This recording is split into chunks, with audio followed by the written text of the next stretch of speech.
de Geografia e nesse momento iniciamos o capítulo 3 do nosso livro didático, na página 44, com o tema Planeta Terra, nossa casa no universo.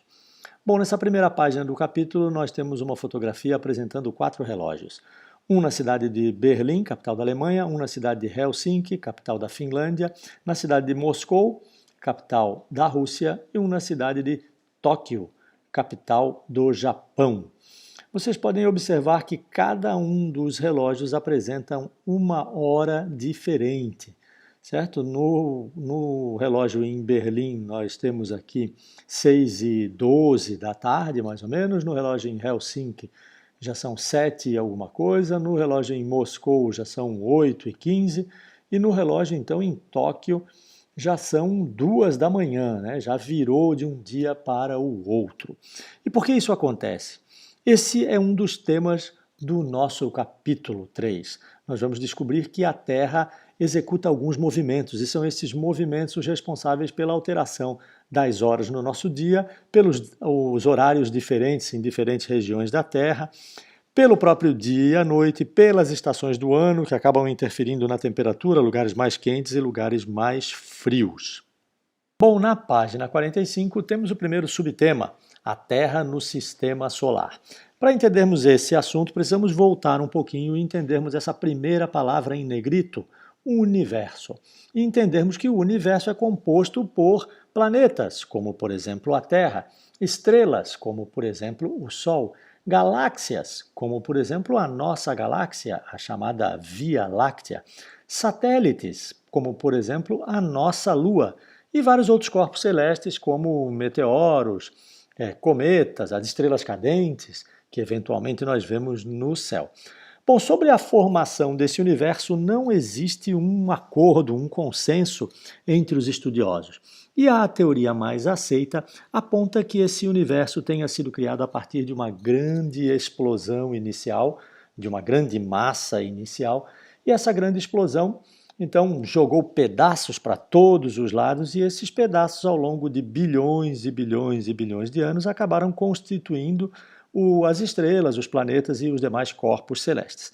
Essa grande explosão ganhou o nome de Big Bang. Big Bang de grande bang, né? Grande explosão. Muito bem, durante esse processo, que deve ter acontecido aí aproximadamente há 15 bilhões de anos atrás, segundo os estudiosos desse tema, a Terra estava nesse período aí. E por volta de 4 bilhões de anos atrás, é o que se especula, a Terra teria começado a se formar, ainda com características, claro, muito diferentes daquelas que a gente vê hoje, né? A Terra seria muito mais instável, com muitos vulcões, muitas tempestades, muitos maremotos. Ela não era exatamente esse planeta que nós temos hoje. E um pouquinho antes disso, então, há cerca de 4,5 bilhões de anos atrás, nós teríamos a formação do nosso Sol. Então, primeiro formou-se o universo há 15 bilhões de anos atrás, e vários outros planetas, outras estrelas. O nosso Sol, então, há 4,5 bilhões de anos atrás, a nossa Terra há 4 bilhões de anos atrás. Aqui logo abaixo nós temos uma imagem, e o que eu gostaria de destacar nessa imagem é o universo como um todo aqui, e uma bolinha aqui, né, que seria o nosso Sol, representado aqui dentro da Via Láctea. A Via Láctea que seria a nossa galáxia. Então imaginem que o universo é formado por diversas galáxias. E vejam que o nosso Sol, e o nosso planeta Terra estaria ali próximozinho do Sol, né? Ele está destacado aqui embaixo, o Sol e os planetas girando. O nosso Sol faz parte desta Via Láctea inteira. Imaginem que existem diversas galáxias, certo?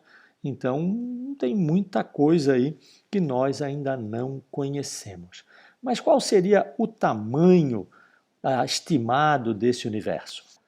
Bom, então para respondermos essa pergunta de qual é o tamanho do universo, na página 46, nós precisamos entender que existem algumas dificuldades, né, ou várias dificuldades. A primeira grande dificuldade é que não conseguimos enxergar o universo inteiro, certo? Imaginem que a Terra é redonda, ela está dentro do universo, imaginem o universo como um mar, e nós dentro de um navio. Nós só conseguiríamos enxergar a parte do mar que é visível por nós. E ainda assim, somente para o ângulo em que estivéssemos olhando. A parte de trás nós não conseguiríamos ver, a menos que nos virássemos para trás.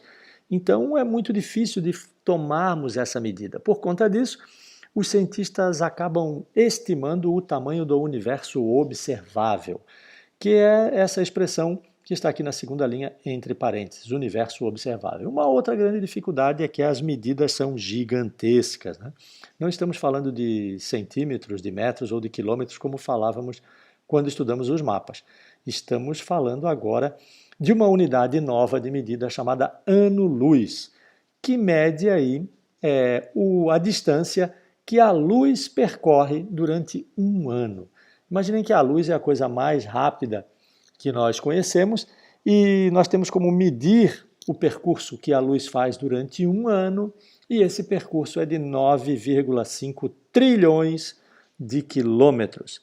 Então imaginem que as medidas no universo são dadas em anos-luz, e cada ano-luz equivale a 9,5 trilhões de quilômetros. Uma outra grande dificuldade na medição do universo é que ele ainda está se expandindo, ou seja, aquela suposta explosão inicial, chamada de Big Bang, ela ainda não parou de enviar essas partes do universo para todos os lados. Isso significa que o universo está crescendo, então, né? Se expandindo. Então nós temos muita dificuldade também de precisar esse tamanho em função desse constante crescimento do universo. Ok? Texto logo aqui abaixo. O autor destaca o planeta Vênus, certo? O planeta Vênus, que é assim como a Terra, né, um planeta, ou seja, ele não tem luz própria, mas na nossa noite aqui ele pode ser observado, ele reflete a luz do Sol. E ele é o corpo celeste mais brilhante depois da Lua. Então, se vocês olharem para o pôr do Sol, que fica no oeste, certo? Sempre no oeste, vocês observarem para o pôr do Sol, logo após o Sol se pôr, é possível vocês enxergarem o planeta Vênus um pouquinho acima de onde o Sol se pôs. É aquela primeira grande, aparentemente é a primeira grande estrela, não é uma estrela, certo? É um planeta, mas aquele primeiro grande corpo celeste brilhando lá, que parece ser uma estrela. Tentem observar isso e me contem depois, quando nós nos encontrarmos em sala de aula, quando voltarem às aulas, como é que foi essa experiência. Página 48, então, o movimento aparente do Sol, nós temos uma figurinha que nos ajuda a compreender esse efeito. Na verdade, é um efeito, como eu falei, né, um movimento aparente, porque no amanhecer nós vemos o Sol no lado leste, e esse Sol sobe por cima da gente até o meio-dia e depois ele começa a descer de novo lá no oeste, no entardecer ou no anoitecer. Acontece que esse é um movimento que não acontece de verdade, ou seja, não é o Sol de verdade que está passando de leste para oeste. Em verdade, o que acontece é a Terra que está girando de oeste para leste, no sentido contrário. Lembra-se que a gente viu anteriormente o movimento de rotação da Terra. Então, como o Sol está paradinho lá no céu e a Terra está girando de oeste para leste, nós temos a impressão que o Sol está passando, mas na verdade é a Terra que está girando. E esse movimento aparente do Sol, ele é o responsável pela formação ou pela definição, a criação dos fusos horários. Os fusos horários, então, que são também linhas imaginárias, aquele mesmo conceito de linhas imaginárias que usamos quando estudamos os meridianos e os paralelos, e essas linhas imaginárias definem então as 24 horas do dia. Como nós falamos anteriormente também que temos 360 meridianos, esses 360 meridianos devem ser distribuídos entre essas 24 horas, então significa que a cada 15 meridianos, ou seja, a cada 15 graus, nós temos aí um fuso horário, certo? Como podemos ver na página seguinte, nós temos aqui na página 49, então, um planisfério, e nesse planisfério estão representados os países, os continentes, os meridianos, que são essas linhazinhas azuis, ou alguns paralelos também, como vocês podem ver, essas linhas azuis aqui na horizontal, e os fusos horários, que são essas linhas vermelhas. Como vocês podem observar, os fusos horários eles não acompanham exatamente o caminho dos meridianos. Eles, volta e meia aqui, eles fazem um desvio.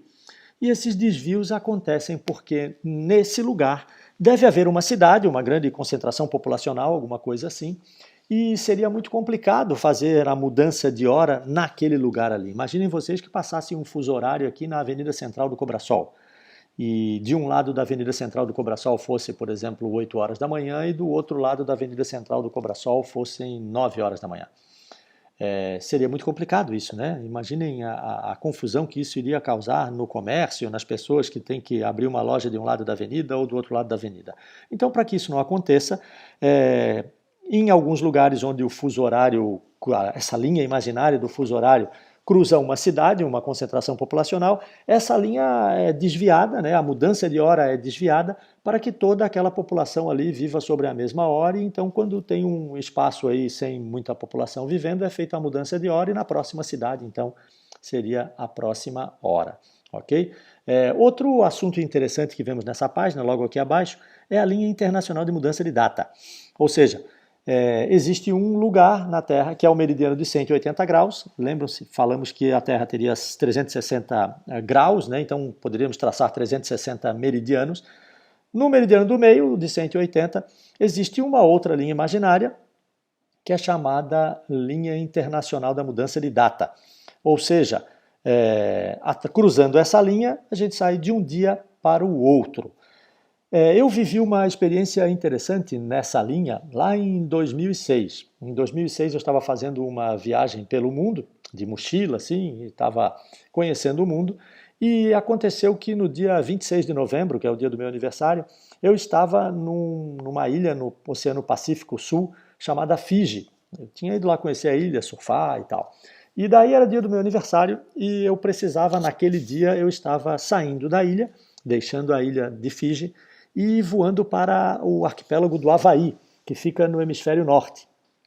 Muito bem, só que fica bastante longe isso, né? A ilha de Fiji fica mais ou menos por essa região aqui, no hemisfério sul, e o arquipélago do Havaí fica mais ou menos por essa região aqui, no hemisfério norte. Acontece que esse trajeto de Fiji até o Havaí demorou mais de 12 horas, aí eu acredito. Ainda fiz uma escala na Nova Zelândia, aqui na cidade de Auckland, então teve que trocar de avião e aquela coisa toda. E quando eu cheguei no Havaí, já era o outro dia, né? Já tinha passado a meia-noite, aí eu cheguei na madrugada, quase no amanhecer do dia seguinte.